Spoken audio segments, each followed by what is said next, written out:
Je vais avoir le plaisir d'avoir autour de moi Catherine Barba et Robin Rivaton, que je vais accueillir effectivement à cette tribune.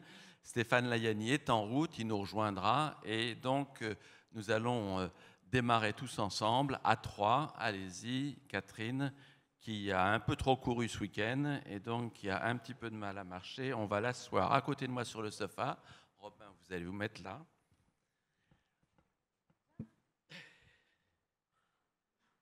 Et donc nous avons le délicat sujet de levier de transformation des business models. Je dois dire que Philippe de Sertine nous a servi le plat merveilleusement en disant qu'effectivement la France n'était pas extrêmement bien outillée pour la 4e révolution industrielle. En tout cas, on se rend compte à chaque fois qu'on sort, en tout cas nous journalistes de notre rédaction, nous avions jeudi et vendredi dernier le sommet de l'économie qui est notre grande manifestation annuelle au Palais de Tokyo. Et je vais simplement, en introduction à notre sujet, vous livrer trois chiffres qui venaient des différents intervenants que nous avons eu le privilège de recevoir pour notre sommet de l'économie autour de, va-t-on dire, la parabole des 3 tiers.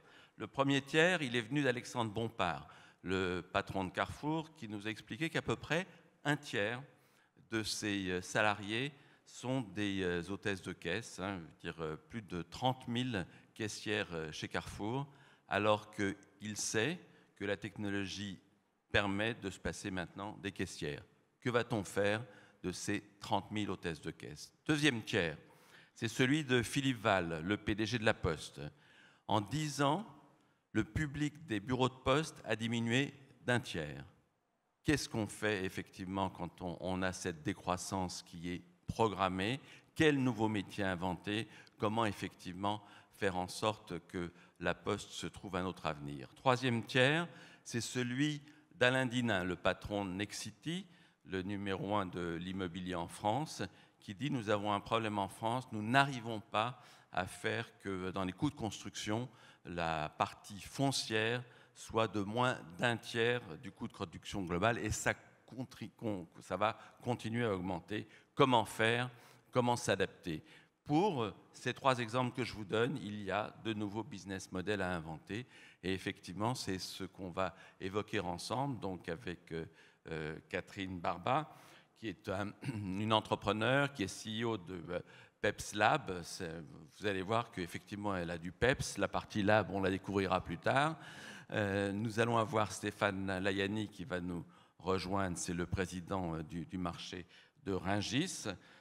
Et puis Robin Rivaton, que j'ai donc à ma droite, qui est économiste, essayiste, et qui a écrit, c'était je crois l'an dernier, L'immobilier demain. À partir de sa très grande connaissance du monde de l'immobilier, il a fait un autre ouvrage cette année qui s'appelait Make Real Estate Great Again.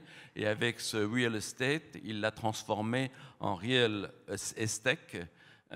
Et c'est une association, un réseau dont il est cofondateur et qui aspire à transformer, il va nous raconter tout ça, tout ce qui est en train de changer dans le monde de l'immobilier en start-up. Donc, Robin, si on prend cet exemple du monde immobilier, on peut dire qu'on a le sentiment qu'il est un peu statique, que quand on évoque l'immobilier, on parle de valeur refuge, de rente, et bien même dans un secteur immobile ou qui a le sentiment d'immobile, ça bouge. Quels sont les nouveaux business models? Où sont les barbares? Bonjour à tous, merci d'abord pour votre invitation. Effectivement, l'immobilier, c'est quasiment 20% du PIB mondial. Il y en a pour 12% dans l'immobilier pur, 6% dans la construction. Et c'est un secteur énorme qui a longtemps paru immobile, ou en tout cas qui a paru peu en capacité de changer, ou peu soumis aux différentes disruptions, aux différentes mutations, évolutions de la technologie. Et en fait, même ce secteur-là, ce secteur refuge, effectivement, il est en train de changer de manière radicale. Amené par plusieurs raisons. D'une part, amené parce que les clients changent. Je pense que c'est le principal facteur d'évolution quand on parle de disruption des business models. La technologie est une chose, mais la technologie ne vient jamais que pour répondre à des demandes clients qui sont différentes. Et aujourd'hui, ce qu'on voit, c'est que l'immobilier, c'est essentiellement consommé par les jeunes, contrairement à ce qu'on pense. Les millennials, donc la génération née après 1980, sont les plus gros acheteurs de biens immobiliers aux États-Unis.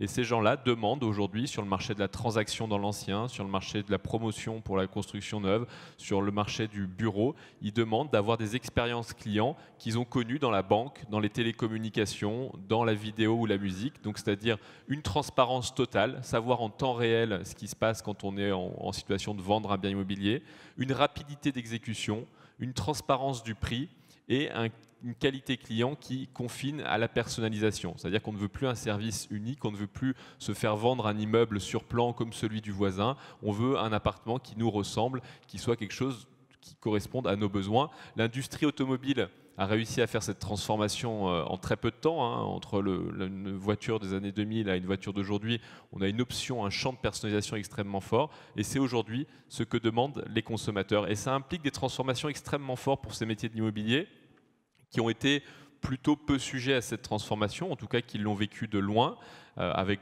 peu de numérisation, c'est-à-dire que la vague de la numérisation, il y a encore énormément d'opérations, y compris chez des très grandes entreprises du secteur qui sont faites avec l'aide d'Excel seulement, donc on est vraiment très très loin du big data, des algorithmes sophistiqués, on est vraiment au tout début de la phase d'informatique, mais ceci est en train de changer.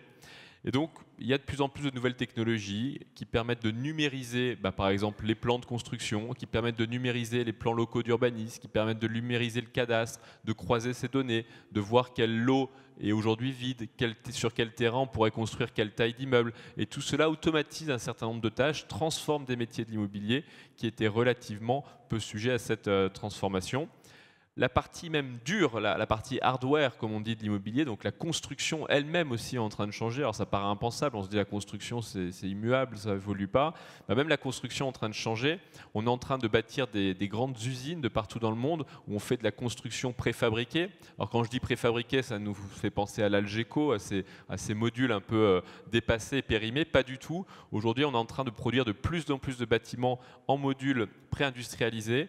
On ne fait qu'assembler sur le chantier et ça permet de limiter les coûts de construction. Ça permet d'avoir moins de défauts. Aujourd'hui, un chantier, c'est une succession de défauts essentiellement. Et donc là, on réduit les défauts, on réduit les problèmes.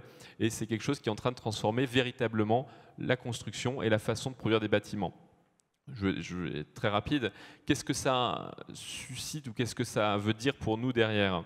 Ça veut dire que la valeur immobilière, qui était autrefois à 90% située à 50 km d'un immeuble, c'est-à-dire qu'entre la personne qui finançait l'immeuble, la personne qui l'entretenait, le syndic de copropriété, l'agent immobilier qui allait vendre les biens, le broker qui allait financer l'opération, tous ces gens-là étaient à 50 km. Les ouvriers qui venaient travailler, les matériaux de construction, tout ça était situé à 50 km, moins de 50 km de l'immeuble.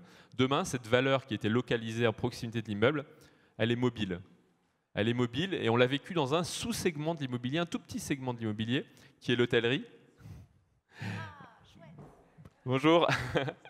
On l'a vécu dans un sous-segment de l'immobilier qui est l'hôtellerie, avec des gens qui, du jour au lendemain, les opérateurs immobiliers, se sont fait prendre entre 15 à 20% de leur marge, puisqu'elle a disparu au profit des plateformes de réservation. Elle a été déplacée non plus dans un call center en France, mais a été délocalisée au Luxembourg ou ailleurs. Et donc l'enjeu qui est le nôtre dans l'immobilier, c'est de se dire comment cette valeur qui était située autour de l'immeuble, demain, elle peut se déplacer. On peut construire une usine, non plus en France, une usine de production de pièces modulaires du bâtiment en Angleterre, en Pologne, c'est ce qui est déjà en train de se dessiner.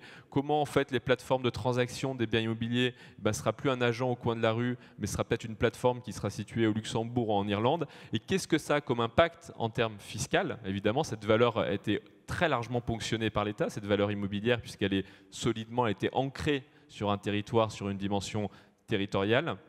Comment on fait pour la taxer fiscalement et comment on fait pour préserver les emplois qui y sont associés. Encore une fois, c'était des emplois qui étaient plutôt protégés de la concurrence internationale et ces emplois-là, aujourd'hui, vont rentrer dans un cycle de concurrence internationale et c'est extrêmement important puisqu'on parle de 2 millions d'emplois pour l'immobilier et la construction en général en France et on parle encore là aussi en France de 18% du PIB. Donc cette révolution qui est en train de se passer, elle concerne aujourd'hui tous les secteurs, elle ne se limite pas à un tout petit bout aux nouvelles technologies comme on disait autrefois, elle concerne l'ensemble des secteurs et même ce qui était l'objet le plus immuable est en train d'être bougé, d'être déplacé et on voit des leaders mondiaux apparaître avec aujourd'hui on compte une vingtaine de startups. On s'arrête, Robin, pour les startups, on les évoquera tout à l'heure. Hein. OK. Parce qu'effectivement, d'abord, on va profiter de l'arrivée de Stéphane. Ouf, on était inquiets. Hein. C'était vraiment bon.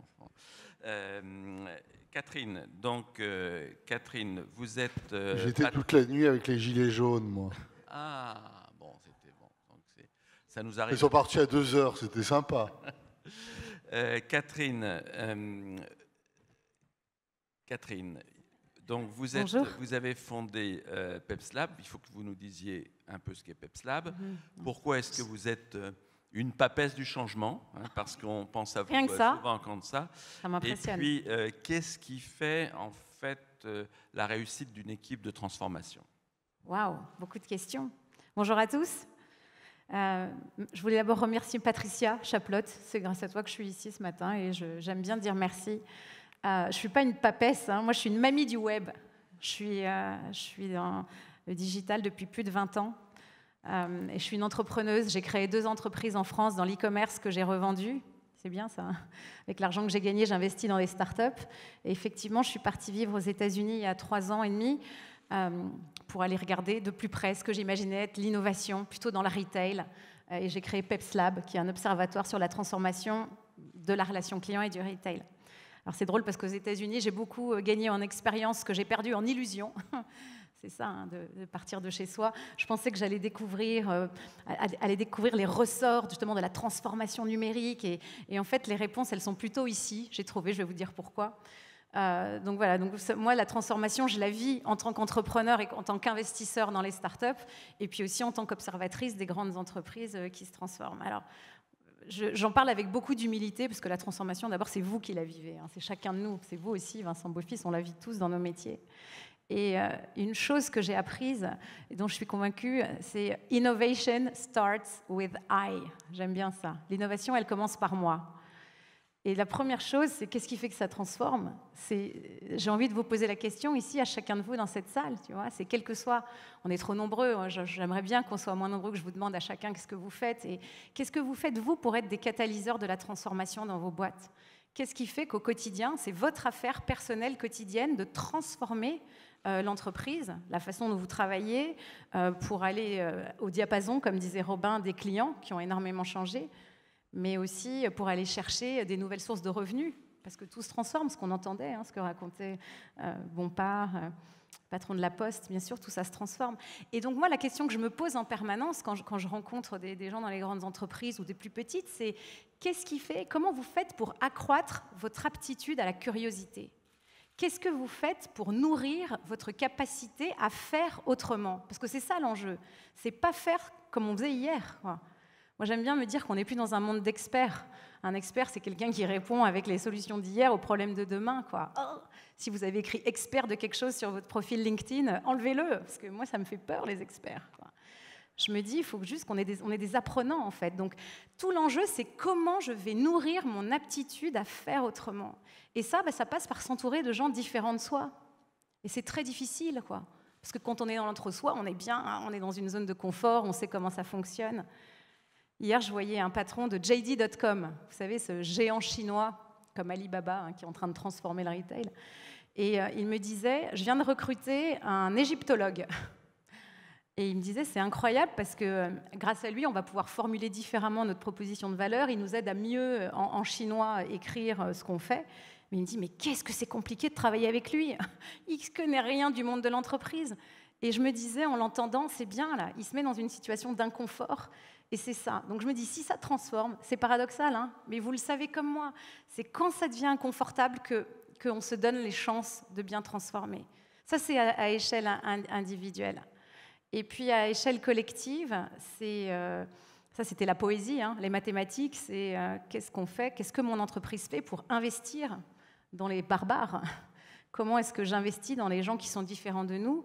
Je suis en train de mener une grande étude sur les États-Unis et la France, sur la façon dont les grandes entreprises financent l'innovation et investissent dans les startups. Est-ce que ce sont des incubateurs, des accélérateurs? Est-ce qu'on fait des partenariats avec des VC? Est-ce qu'on investit en seed plus tard? Voilà, c'est intéressant d'avoir ce panorama. Et je me dis, à échelle de l'entreprise, est-ce que vous êtes proche de ces barbares? Combien de temps vous passez à faire des tests avec eux? Pas comme des prestataires, hein, mais comme des partenaires. Et combien vous investissez dans ces gens qui voient le monde complètement différent de nous, quoi. Et voilà, donc je me dis, à échelle individuelle, pour répondre à votre question, qu'est-ce qu'on fait chacun pour make room for discovery? Ça a toujours l'air plus intelligent en anglais, mais c'est ça, hein, c'est faire de la place pour la nouveauté. Et ça doit être une discipline quotidienne, je crois. Et puis l'autre, c'est est-ce qu'on investit concrètement dans ce qui est différent? Et du point de vue de l'équipe, comment agréger des talents pour réaliser cette transformation? Alors ça, c'est une question compliquée. J'ai assisté récemment à New York à un cours à Columbia. C'était un professeur de musicologie, un tromboniste, qui était venu avec un orchestre de jazz. Et il nous expliquait que tout l'enjeu, c'était de faire vivre l'équipe, non pas sur le mode d'un orchestre symphonique où on suit la partition, mais à la manière d'un orchestre de jazz où il faut un petit peu improviser, où il faut prendre un peu des risques. Alors parfois, ça fait des cacophonies épouvantables, mais c'est comme ça que finalement, on arrive à se transformer. Et tout ça, ça renvoie évidemment à l'état d'esprit de l'entreprise. Est-ce qu'on a le droit de se tromper? Alors c'est plus facile à dire, hein, parce que quand on est coté... ça a évidemment un impact sur la market cap assez rapide et puis sur d'autres indicateurs financiers, mais c'est cette capacité à être davantage comme un orchestre de jazz. Alors c'est plus facile à dire qu'à faire, mais je pense que c'est ça, c'est ne pas suivre la partition. Est-ce qu'on est capable de le faire, ça? C'est pas facile. Merci donc pour ces quelques mots d'introduction. Stéphane, tu prends un micro. Maintenant que ça va, on t'a avec nous, que les Gilets jaunes t'ont libéré. On va avoir avec toi un business... Ils sont gentils avec moi. Hein. Problème. Nous sommes tous gentils avec eux. Nous sommes tous gentils avec eux. Question. Tu es depuis 2012 le patron de Rungis. Est-ce que je me trompe en disant que Rungis est le plus gros marché physique de France? Bon, du monde. Donc voilà. Et on parle de transformation digitale. Quand on est le patron du plus gros marché physique du monde, comment est-ce qu'effectivement on se dit, oh là là, qu'est-ce qui va me tomber dessus? Où on est tellement sûr de la force, je vais presque dire du béton qu'il y a à Rungis, qu'on se sent préservé. Vincent, écoute, j'avais un vieux patron qui me disait toujours, c'est la queue qui remue le chien. Et là, typiquement, quand j'entends prendre le sujet par les technologies, c'est pour ça que j'ai trouvé très enthousiasmant ce que vient de dire Catherine, je trouve qu'on est à côté de la plaque. Le sujet n'est pas qu'il y a un nouvel outil ou qu'il y a une nouvelle révolution industrielle. Le sujet, c'est qu'est-ce que nous avons les uns et les autres envie de faire, de manger, de voir et d'entendre. Et donc, moi, ce qui m'a vraiment frappé quand je suis arrivé à Rungis, c'était que c'était merveilleux, c'est un monde merveilleux.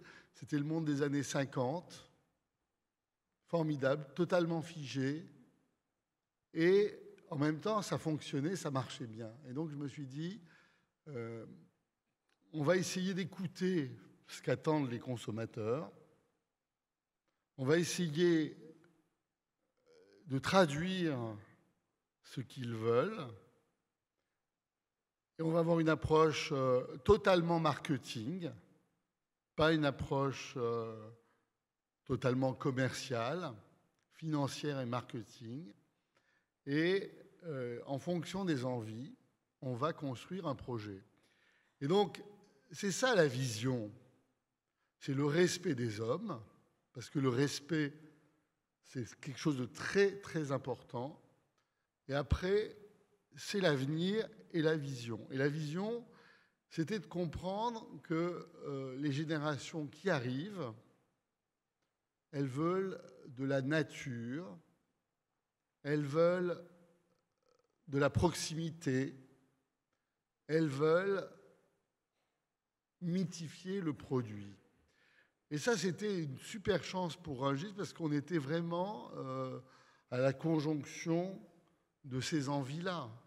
La proximité, oui, nous sommes la centrale d'achat du commerce de proximité, des marchés, des restaurateurs, de tout ce que vous connaissez de bien, c'est-à-dire les primeurs, les fromagers, etc.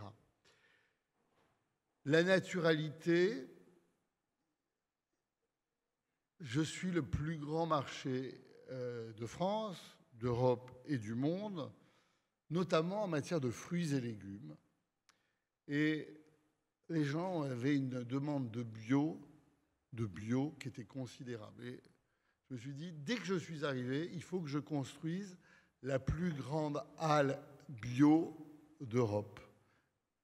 Et puis, les gens, ils ont besoin aussi, puisqu'ils se sentent très éloignés par les crises sanitaires, par le commerce électronique, par la façon dont le monde s'est mondialisé, ils se sentent très éloignés des produits. Et donc, je me suis dit, il faut surtout travailler le local. Et c'est pour ça que, dès 2013, j'ai relancé le carreau des producteurs d'Île-de-France, où on fait l'essentiel, on le sait jamais, on le dit jamais, des produits en Île-de-France, le locavore, le manger local.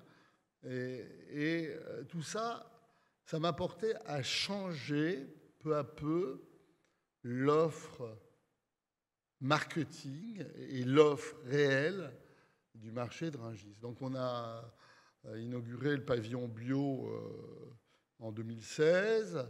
Le carreau des producteurs d'Île-de-France, il explose.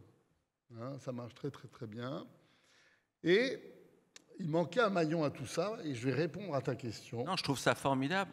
C'est la première fois depuis à peu près 3 ans que je vois un patron auquel on parle de transformation du business model et qui a fait 5 minutes sans prononcer le mot digital. Donc je pense que rien que pour ça, on devrait t'applaudir.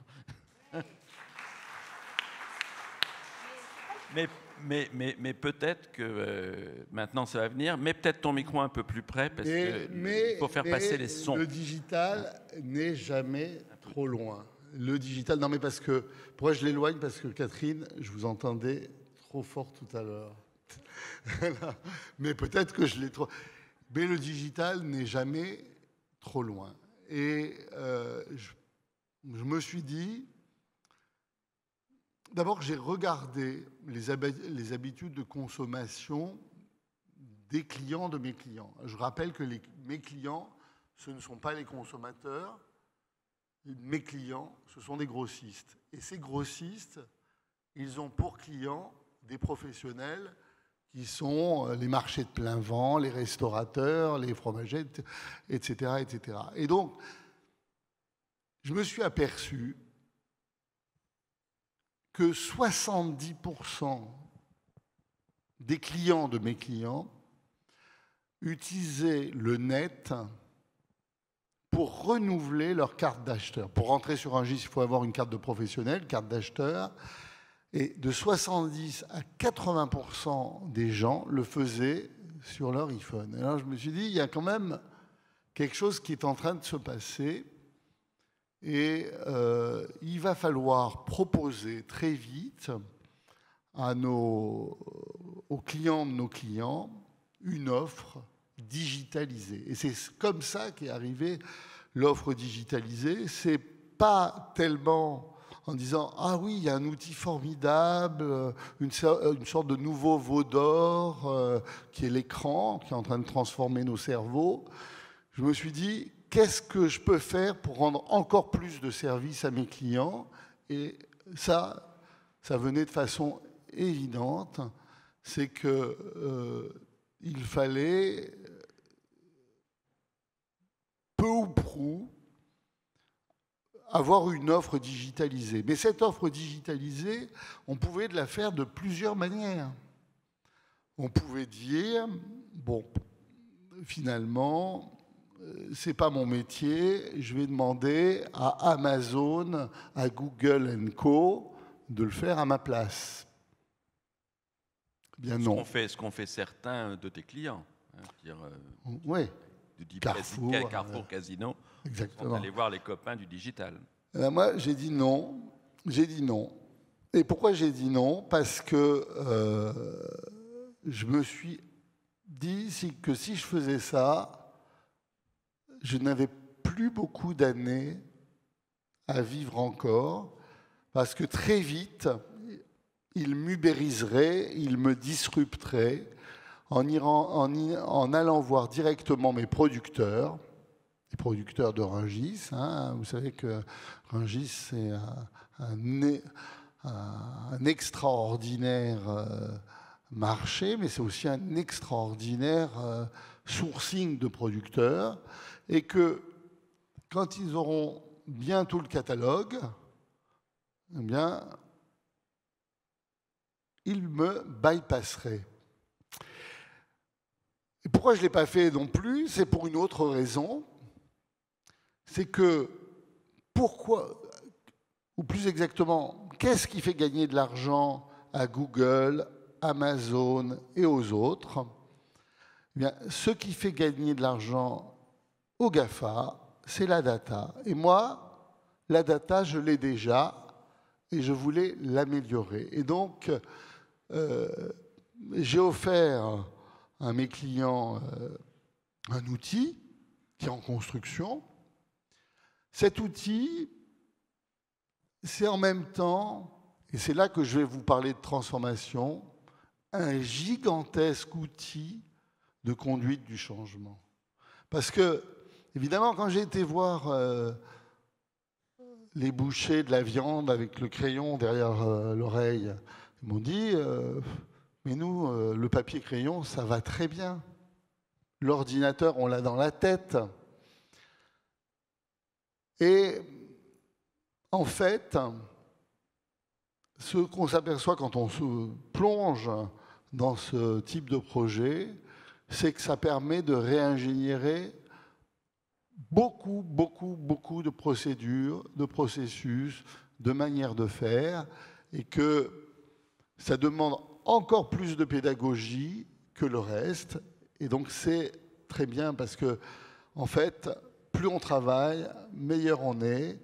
Et quand on change, il vaut mieux changer soi-même que de changer les autres.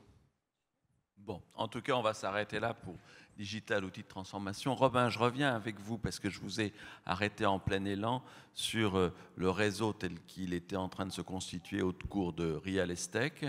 Qu'est-ce que vous détectez des startups? Vous les faites travailler ensemble? Quel rôle vous avez pour effectivement montrer ou les développer ce que sont effectivement avec ces startups de nouvelles façons de concevoir les métiers de l'immobilier, comme vous le disiez tout à l'heure? Déjà, on les a rassemblés, ces startups, on leur a donné une identité et on leur a dit qu'elles travaillent dans ce secteur-là de la real estate tech, des entreprises de l'immobilier et de la construction. Et surtout, maintenant, l'enjeu pour nous, c'est de les financer. Comme je disais, il y a une vingtaine d'entreprises au niveau mondial, de ces entreprises innovantes qui utilisent les nouvelles technologies de l'information et de la communication pour changer les métiers, transformer les métiers de l'immobilier et de la construction. Sur cette vingtaine, il y en a 15 aux États-Unis et 10 en Chine, 10 en Asie, 9 en Chine et une à Singapour. L'Europe est totalement absente de ce paysage-là, totalement absente. Et ce qu'on voit de plus en plus maintenant, c'est les fameux GAFA dont on parle, qui commencent à s'intéresser à ce secteur-là. Eux aussi, ils commencent à voir qu'il y a des choses à faire. Donc Amazon, par exemple, a mis beaucoup d'argent il y a 6 mois de ça dans une entreprise qui fait des maisons préfabriquées pour y installer directement l'ensemble de ces capteurs. Donc le visiophone, la sonnette de la maison, les enceintes Alexa. Aux États-Unis, Lennar, qui est le premier constructeur de maisons individuelles, a signé un contrat avec Amazon pour que toutes les maisons de base soient équipées des enceintes connectées Alexa. Google, de son côté, a les thermostats connectés et j'en passe. Donc il y a vraiment aujourd'hui une attention de ces acteurs vers ces entreprises-là. Il y a le fonds géant de Vision Fund, donc, qui est le plus gros fonds de capital investissement dans le monde, qui a fait 7 investissements majeurs dans ces startups en mettant des tickets de 400 millions jusqu'à 4 milliards pour WeWork, et donc qui s'intéresse très fortement à ça. Et pourquoi nos entreprises, nos startups européennes sont minuscules dans cette cour-là? C'est parce qu'elles n'ont pas du tout le financement nécessaire. Aujourd'hui, on compte une vingtaine de fonds d'investissement qui sont spécialisés dans les startups de l'immobilier et de la construction, donc qui vont mettre des tickets d'investissement de 1, 2, 3, 4, 5 millions de dollars dans ces startups-là, qui vont les aider à grandir, qui vont voir comment elles réagissent. Et puis, derrière, comment elles réagissent, et ensuite, derrière, il y a ces autres gros fonds qui sont capables d'accompagner la croissance, de mettre parfois des centaines de millions, voire des milliards de dollars, puisqu'on parle d'actifs physiques derrière, on parle d'immeubles, donc il faut pouvoir les acheter, on parle de foncier, il faut pouvoir les financer, il faut pouvoir ensuite construire. C'est des rendements qui sont relativement longs. Et donc, il existe toute cette infrastructure financière de l'autre côté de l'Atlantique. Il existe la même infrastructure aujourd'hui en Asie et en Chine. Et en Europe, on ne compte aucun fonds spécialisé dans les startups de l'immobilier et de la construction. Donc, c'est le projet qu'on est en train de finaliser, qui est un projet de premier fonds d'investissement dans ces startups-là à l'échelle de l'Europe. Ça s'appelle Real Estate Ventures, qui devrait avoir le jour au premier trimestre 2019. Et donc, on essaye modestement, hein, puisqu'on va avoir un fonds qui va être relativement petit par rapport à ce que fait la concurrence internationale, mais on essaye de pouvoir apporter ces capitaux à ces entreprises innovantes qui viennent changer les façons de faire, changer les business models dans le secteur de l'immobilier et de la construction, avec des résultats probants. Voilà, aujourd'hui, comme je disais, on voit réellement des solutions émerger pour être une réponse à des gros problèmes du secteur. Tout à l'heure, je n'ai pas cité le plus gros problème du secteur, mais c'est celui dans la construction. C'est qu'aujourd'hui, il y a un énorme sujet de recrutement dans le secteur de la construction. Aux États-Unis, pour 2 salariés expérimentés qui partent à la retraite dans le secteur de la construction, il y a seulement un nouvel arrivant, et qui est en général peu formé et peu qualifié. Et donc on a un énorme problème de ressources, on a un énorme problème de compétences qui pointe le bout de son nez, et face à ça on a des besoins de construction qui sont gigantesques, on le vit tous les jours, on parle très régulièrement. Mais Robin, comment font les groupes? Je vais prendre ceux qui sont autour de nous en France, on n'est pas manchot sur le sujet de l'immobilier et de la construction. Ils ne s'appuient pas sur des startups, ils évoluent leur business model par eux-mêmes. Comment ça se passe? Alors les grands groupes font beaucoup de choses, hein. Une partie d'entre eux, aujourd'hui on compte une trentaine d'entre eux qui sont membres de Real Estate. Un certain nombre d'entre eux sont investisseurs dans notre fonds de capital investissement.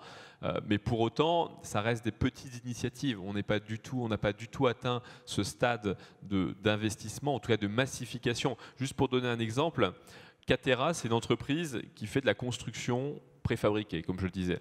Les gens qui ont créé Catera sont des gens qui n'avaient rien à voir avec l'immobilier, c'est des gens qui venaient de l'industrie du semi-conducteur, de l'électronique.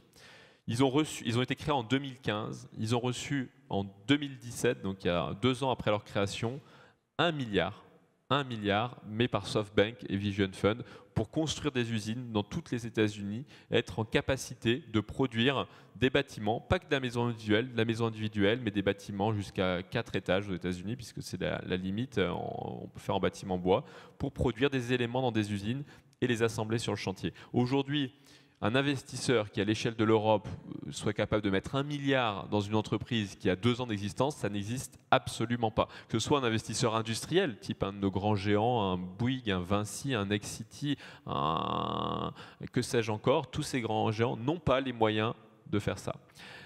Et donc aujourd'hui on voit ces initiatives émerger, on voit d'autres initiatives, pour en citer plein. WeWork a reçu du même financeur 4 milliards de financement. Donc WeWork est aujourd'hui le premier teneur de bail de New York, pareil à Londres, en Paris c'est en train de devenir un très gros acteur, mais parce qu'il a derrière lui des capacités de financement que n'auront jamais nos acteurs nationaux, malheureusement. Donc la question est de se poser, de dire, au-delà des acteurs industriels, qui ont un rôle à jouer, c'est certain, et je pense qu'ils le jouent déjà beaucoup, comment on réussit, encore une fois, et c'est la question qui est un peu lancinante, hein, qui revient à tous les colloques, toutes les réunions qu'on repose de semestre en semestre, comment on réussit à détourner une partie aujourd'hui du financement qui va dans d'autres objets de financement en Europe essentiellement, vers ces financements des entreprises innovantes. C'est la seule condition qui nous oblige, et c'est notamment le cas dans les secteurs qui sont le plus ce qu'on appelle capital intensive, donc qui vont demander, requérir beaucoup de capital au démarrage. L'immobilier en est le meilleur exemple, c'est-à-dire que pour démarrer un projet, il faut beaucoup d'argent. Je vous donne juste un autre exemple de business model qui a super bien marché aux États-Unis. C'est une boîte qui s'appelle Open Door, qui vous rachète votre maison en 48 heures. Aujourd'hui, vendre, c'est compliqué, ça dure entre 6 et 9 mois, c'est extrêmement pénible, ça prend du temps. Et aujourd'hui, malheureusement, les aléas de la vie professionnelle et personnelle font que parfois on est obligé de vendre en urgence. Cette boîte-là, vous allez sur Internet, en 48 heures, vous avez une offre ferme. Pour pouvoir faire ce business model, il faut que vous ayez entre 500 millions et 1 milliard de financement derrière vous. Une même entreprise a essayé de faire la même chose à Paris. Évidemment, ils ont levé 10 millions d'euros au grand maximum. Ils ont bien été incapables de pouvoir faire la même chose. Donc l'argent est une barrière, il faut l'avoir en tête. On a de l'argent dans nos pays, en Europe en tout cas. Il faut être en capacité de le placer au bon endroit. Merci de ces deux exemples. Alors, Catherine, vous êtes justement partie aux États-Unis. Vous avez cette étiquette de business angel. Pourquoi vous allez chercher effectivement des startups pour aider certains business models à se transformer, ou simplement parce que vous avez un nez d'investisseurs et vous dites ça j'y crois. D'abord, pourquoi les États-Unis et qu'est-ce que vous attendez des startups? Je peux juste dire quelque chose que m'a inspiré Stéphane Layani tout à l'heure quand il parlait, pardonnez-moi, hein, mais quand je l'écoutais tout à l'heure, je me disais sur la transformation qui nous occupe tous, hein, que c'est quand même avant tout une histoire du patron. C'est quand même le patron qui donne le ton. Et il y a beaucoup de nos patrons qui ne sont pas les hommes du changement. Enfin, je ne dis pas les femmes parce qu'il n'y en a pas, beaucoup. Mais c'est quand même... Et ce que j'entends, c'est que j'adore votre façon de parler de regard, quoi. Écouter, aller écouter les gens, et regarder les clients, écouter le boucher. Et j'aime bien cette approche. Après, vous parlez aussi de data, c'est super important. Donc c'est cette culture aussi qui est la vôtre. Et c'est ça qui fait que ça va marcher chez vous. Après, la paranoïa, vous avez parlé, oui, on va se faire ubériser. Bien sûr qu'on a tous peur de se faire ubériser, mais je crois qu'on apprend aussi en collaborant avec ces gens-là. Tu vois, je pense à une initiative qui vous a sûrement pas échappé, qui a été menée par JP Morgan, la banque aux États-Unis, avec Amazon et avec la société de Warren Buffett. Ils ont créé un nouveau système de santé à destination de leurs salariés. Et donc, ils sont allés ensemble, enfin, Amazon, c'est pas son métier, la banque non plus, mais ils sont allés ensemble vers ce nouveau modèle. Donc, je me dis, la paranoïa, c'est bien, mais on apprend aussi beaucoup avec ces acteurs. Alors, je reviens à nous. Pourquoi les États-Unis et les startups qui vous intéressent, ouais. C'est parce que ce sont des facteurs de changement de business model, ouais. Ou simplement ce sont des bonnes opportunités d'investissement? Ouais. C'est fou, j'arrête pas de changer le script, je suis désolée, parce que je repense aussi à ce que disait Robin sur l'investissement, les toutes petites capacités d'investissement. Vous avez vu la dernière fois, après promis, je vous réponds, hein, mais excusez-moi, je viens pas souvent, hein, j'ai envie de partager ça avec vous. Je lisais dans la presse qu'on voulait devenir en Île-de-France les champions de l'intelligence artificielle et qu'on avait mis 20 millions d'euros pour cela. Putain, je regarde le MIT, juste le MIT, 1 milliard de dollars pour ça. Donc oui, il y a un enjeu d'investissement. Moi, pourquoi j'investis dans les startups? Pourquoi d'abord être allé aux États-Unis? Alors, je vous le disais, moi, je suis allée aux États-Unis parce que j'arrête pas de dire à tout le monde, sors de ta zone de confort, fais comme des choses que tu n'as jamais faites. Bon, j'ai commencé par me l'appliquer à moi-même. C'est bien hein, d'être cohérent. Et donc, je suis sortie de mon confort en allant apprendre des choses nouvelles aux États-Unis. Et aussi parce que je me disais que là-bas, j'allais découvrir des réponses sur la transformation numérique. Que c'était un peu le Graal du retail à New York et que j'allais voir des nouveaux modèles, des nouveaux parcours clients, une nouvelle façon. Et c'est pas vrai du tout. C'est pas très innovant. C'est pas gentil de dire ça, mais c'est vrai. C'est pas plus innovant qu'ailleurs. Donc j'avais envie de me mettre en risque. J'avais envie d'apprendre, de découvrir. C'était par curiosité en fait. Voilà. Donc j'ai embarqué toute ma famille là-bas. Et en fait, ce que j'ai découvert là-bas, c'est que c'est pas plus innovant, il y a un monde, il y a l'ancien monde et le nouveau monde, c'est exactement comme ici, il y a un nouveau monde d'entrepreneurs qui ont effectivement un carburant bien plus important que nous. Là-bas, les levées de fonds de 20, 30, 50 millions de dollars, c'est pas si hallucinant que ça, c'est assez... en série A, série B, ça existe assez couramment. Donc ils n'ont pas plus de meilleures idées que nous, ils ont plus de financement pour accélérer. Ce que j'ai découvert aussi, mais ça je le voyais déjà en tant qu'investisseur en France, c'est que c'est être confronté à ces barbares qui voient le monde autrement, qui voient les clients autrement, qui se comportent, qui sont plus agiles, ça nous transforme. Donc moi j'investis, je dilapide mon patrimoine dans les startups, parce qu'il y a beaucoup d'appelés, peu d'élus, et puis c'est pas parce qu'on a réussi des choses en tant qu'entrepreneur qu'on est un bon investisseur, c'est pas vrai, mais j'apprends en le faisant. Et donc je reçois en fait énormément, ils m'apprennent beaucoup. Donc j'ai une ligne de conduite, j'essaie d'investir dans des sociétés de femmes, portées par des femmes. Je ne sais pas si vous connaissez des chiffres. Je ne suis pas la passionnariat de la cause des femmes, mais je me dis quand même qu'il y a un déséquilibre sur lequel il faudrait faire des choses. Est-ce que vous connaissez, attention, question, est-ce que vous connaissez le pourcentage dans le monde et en France de start-up portées par des femmes, dirigées par des femmes? Vous avez une idée? Moi, je dirais 15%. Ah, mais ça compte pas, et c'est votre métier, vous savez tout. Oui, c'est ça, c'est moins de 15%. Il y a moins de 15% de startups, je crois que c'est 12,4% en France qui sont portées par des femmes. Mais la vraie question, c'est est-ce que vous savez, sur le montant qui est investi par les VC ou même par les business angels dans les startups, quelle partie de ce montant va aux femmes? Allez, un peu plus, non? Bon, c'est 7%, alors après, c'est selon la police ou les organisateurs, mais c'est à peu près 7%. Et c'est bien dommage. Tu vois. Donc j'essaye, moi, en tant qu'investisseur, de financer des projets de start-upeuses. Alors le talent n'a pas de sexe, ça n'a aucun sens de vouloir financer seulement ça, mais c'est une ligne de conduite que j'ai. Ça veut dire que les femmes sont plus transformatrices de business model? Non, mais elles portent davantage... déjà, la mixité, c'est une bonne chose, on le voit, il y a des chiffres, il y a beaucoup de littérature sur le sujet, de KPMG, Deloitte, Capgemini, qui disent que quand on a des équipes mixtes, ça a un impact économique, sur la performance et sur la capacité à innover. Mais non, la seule chiffre que je peux vous partager, c'est que les projets portés par des femmes sont plus sur les sujets de social entrepreneurship, donc tous ces sujets à dimension sociale, notamment beaucoup autour de la food tech, qui sont intéressants. Donc voilà, moi j'investis sur tout ce qui est retail tech, évidemment, ça m'intéresse beaucoup, food tech, autotech, parce que je suis aussi administrateur chez Renault, donc je regarde de près tous ces sujets automobiles.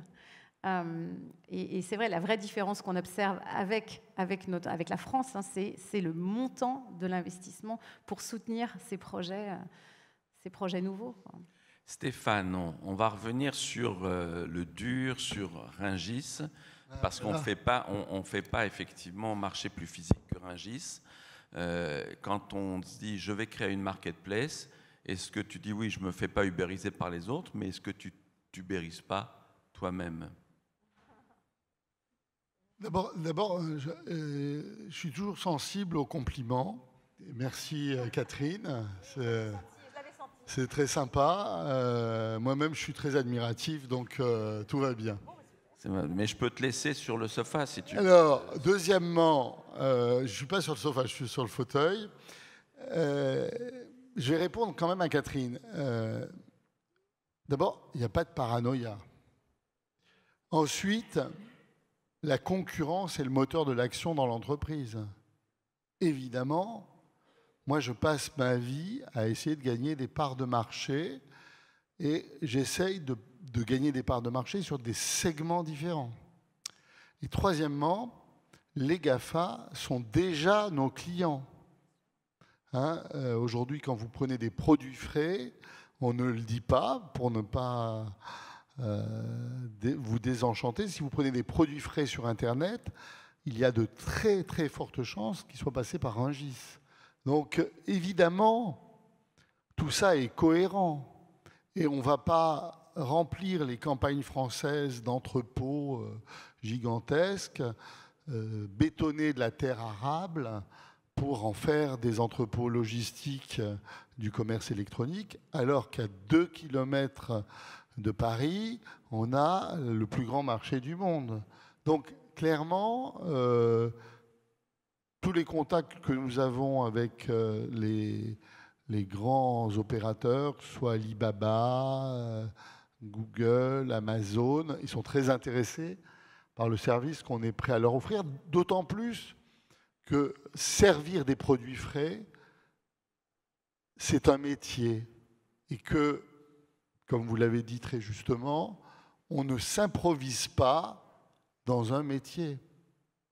Hein? Donc, il faut être capable d'apporter des fraises en bon état, qui aient du goût, qui aient été bien choisies et qui arrivent dans des conditions de traçabilité idéales.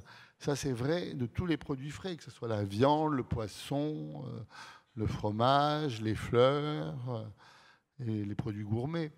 Et donc tout ça, ça marche actuellement via une marketplace dématérialisée? Alors, oui, ça s'appelle rangismarket.com. Si vous avez une carte d'acheteur et que vous êtes professionnel, vous pouvez d'ores et déjà acheter. On est en phase de test, hein, pour dire les choses franchement. Vous servirez peut-être un peu de cobaye. Vous pouvez acheter à Rungis par Internet. Alors, je voulais ajouter aussi une autre chose qui me paraît intéressante, c'est que j'ai créé, parce que je pense que ce que fait Robin et ce que fait Catherine sont importants, un incubateur de food tech à Rungis qui s'appelle Rungis & Co, qui marche à plein puisqu'il est rempli comme un œuf et que je vais être obligé de l'agrandir.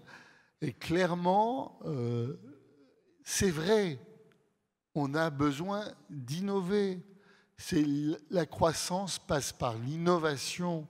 Et donc, même si je peux avoir des petites différences avec ce qu'a dit Robin ou Catherine sur le sujet du financement de l'innovation, je pense qu'il est très, très important que les patrons s'emparent de l'innovation parce que c'est ça qui nous permettra de rester les premiers dans notre secteur d'activité. Et donc, moi, je ne crois pas.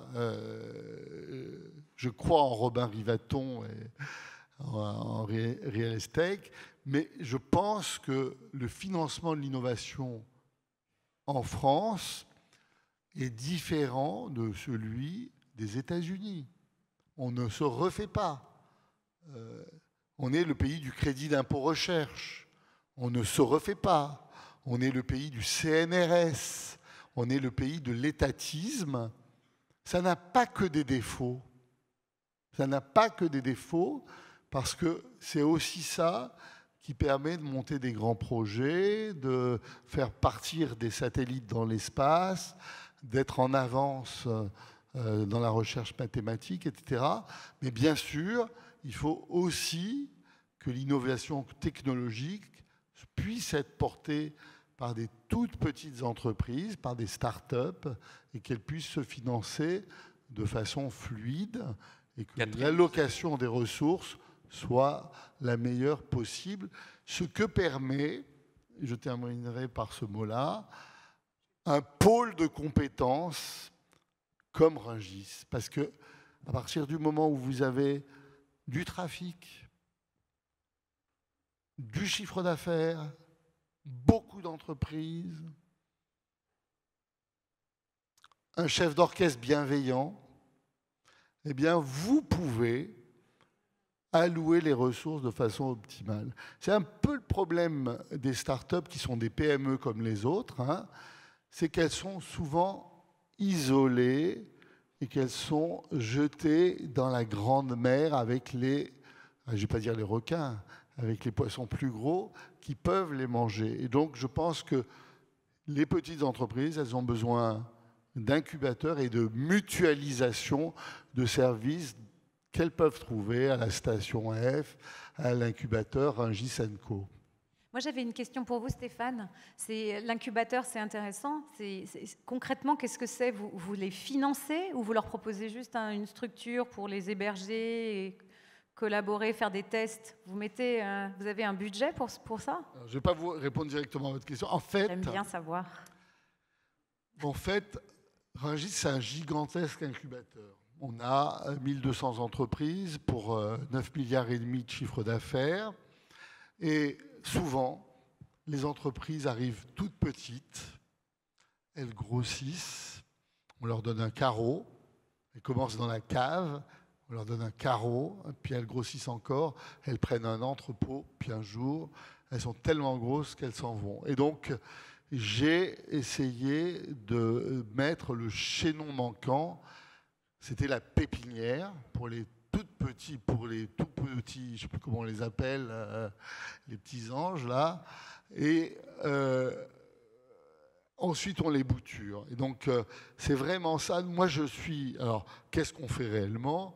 C'est que on les met dans un endroit qui n'est pas cher, qui est collaboratif, et oui, il y a un animateur, parce qu'on le fait avec la Chambre de commerce et d'industrie du Val-de-Marne. Bah, on ne le finance pas, mais ça ne nous rapporte pas autant d'argent que ça pourrait nous rapporter. Et Robin, qu'est-ce qui finance là, le réseau des startups que vous fédérez? C'est les membres eux-mêmes de Real Estate? D'où vient l'argent? Alors, c'est les grands groupes qui sont adhérents de l'association. Après, c'est une association, donc ça a un budget assez limité. Et après, sur la dimension investissement, donc dans le fonds d'investissement qu'on est en train de créer, on lève de l'argent auprès des grands groupes du secteur qui ont compris ces enjeux de transformation, d'acteurs financiers aussi, qu'on essaye d'intéresser en leur montrant que ce n'est pas seulement une lubie d'industriel ou pour faire de la veille industrielle, mais qu'il y a du rendement et qu'il y a du retour sur investissement qu'on peut tirer de ces innovations-là. Après, encore une fois, toujours la même logique, les mêmes blocages, c'est-à-dire qu'aujourd'hui, les marchés immobiliers sont fragmentés, ils sont très locaux, avec des normes, des demandes clients qui varient d'une ville à une autre, même pas d'un pays à un autre, d'une ville à une autre carrément. Et donc, c'est difficile d'atteindre une taille, une échelle gigantesque, comme on peut le faire de manière beaucoup plus simple quand vous faites des plateformes de réseaux sociaux, par exemple, où tout d'un coup, vous pouvez conquérir des centaines de milliers, voire des millions de clients en quelques mois. Là, la croissance est quand même beaucoup plus progressive. Je ne parle pas du secteur de la construction, où vous avez face à vous des centaines de milliers de petites entreprises, de TPE et de PME à convaincre d'un nouvel outil, d'un nouveau produit.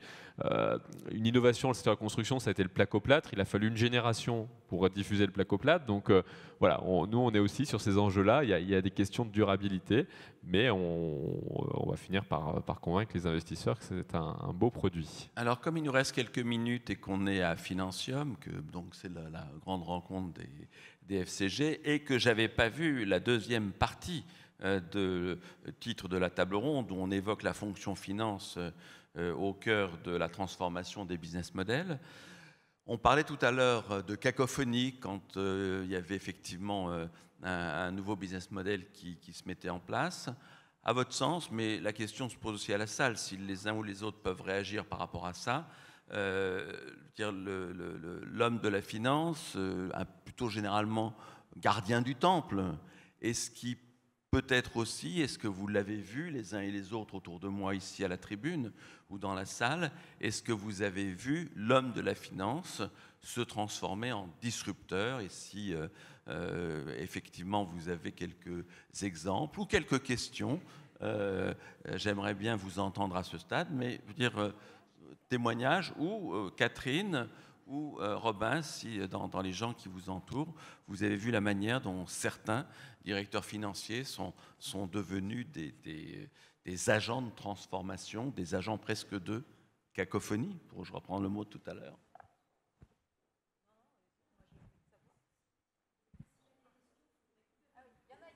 Des témoignages.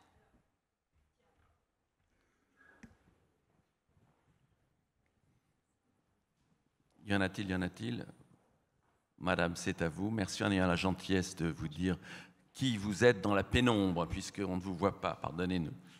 Bonjour, Sybille Blumenfeld, directrice financière de PME sous LBO, en retournement et en potentiel de croissance. Voilà. Donc, ce que je dirais, c'est que le gardien du temple, il a les deux volets. Il a le volet vérifier qu'on dépense correctement l'argent et que les investissements ne sont pas en pure perte.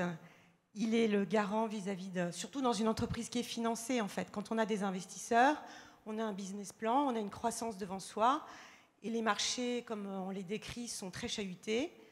Donc, après avoir fait du cost-killing et gardé le temple, il faut trouver des solutions, et parce que les financeurs attendent de la croissance, et il faut être business partner de la direction générale, et il faut trouver des nouveaux modèles économiques de manière à pouvoir relancer la machine, parce qu'on ne peut pas durablement faire du cost-killing. Voilà.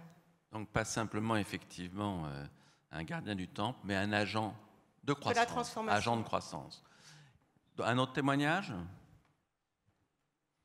Nous avons une assemblée sage, et peut-être qu'on va demander à quelqu'un... Ah voilà, madame encore. Bonjour, Marie-Louise Bigot. J'ai terminé une mission chez Nissan pour la mise en place d'un centre de services partagés. Et auparavant, j'ai été directeur financier et j'ai eu une expérience assez intéressante dans un grand groupe cacao qui s'appelle Barry Callebaut, où j'ai passé une année à être directeur financier gardien du temple, et au bout d'une année, j'ai été complètement agent de transformation puisque j'ai créé également un centre de services partagé, et j'ai migré toute l'activité financière, y compris le contrôle de gestion et une partie de la logistique, vers ce centre de services partagés. Donc je pense que le directeur financier, il a deux faces en fait. C'est d'un côté gardien du temple, mais d'un autre côté aussi totalement agent de transformation, et surtout aujourd'hui.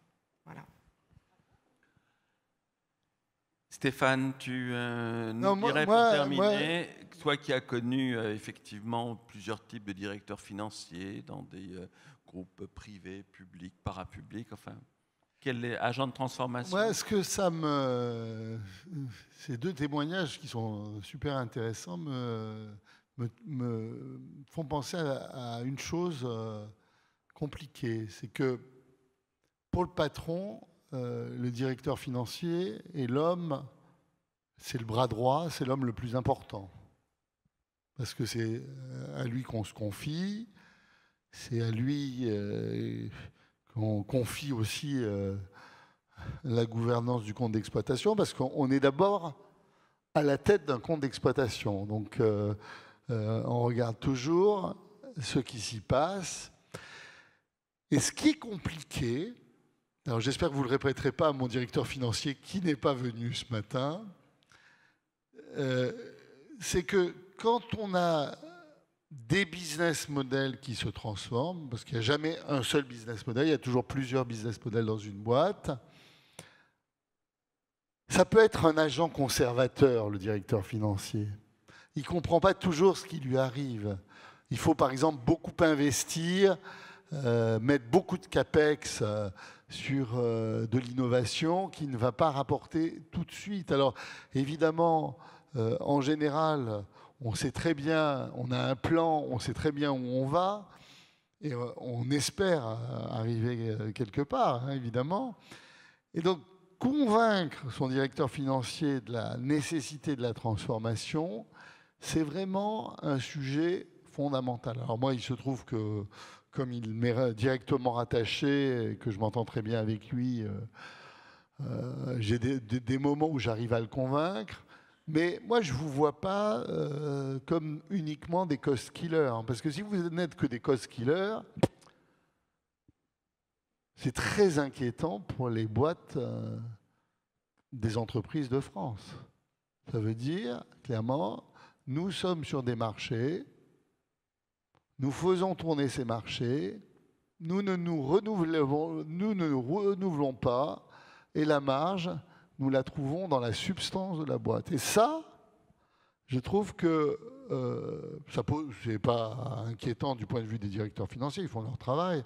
C'est plutôt inquiétant pour les patrons de ces boîtes-là. Ça veut dire que ce sont des gens qui disent « Trouvez-moi de la richesse, et la richesse est dans l'entreprise. » Or, la richesse, elle est sur les marchés qu'on prend, sur les parts de marché qu'on gagne sur les autres. Alors, c'est difficile dans des mondes qui sont de plus en plus concurrentiels. Et c'est pour ça que je pense que l'innovation est la clé de cette croissance. On ne le répétera pas, on ne le répétera jamais assez.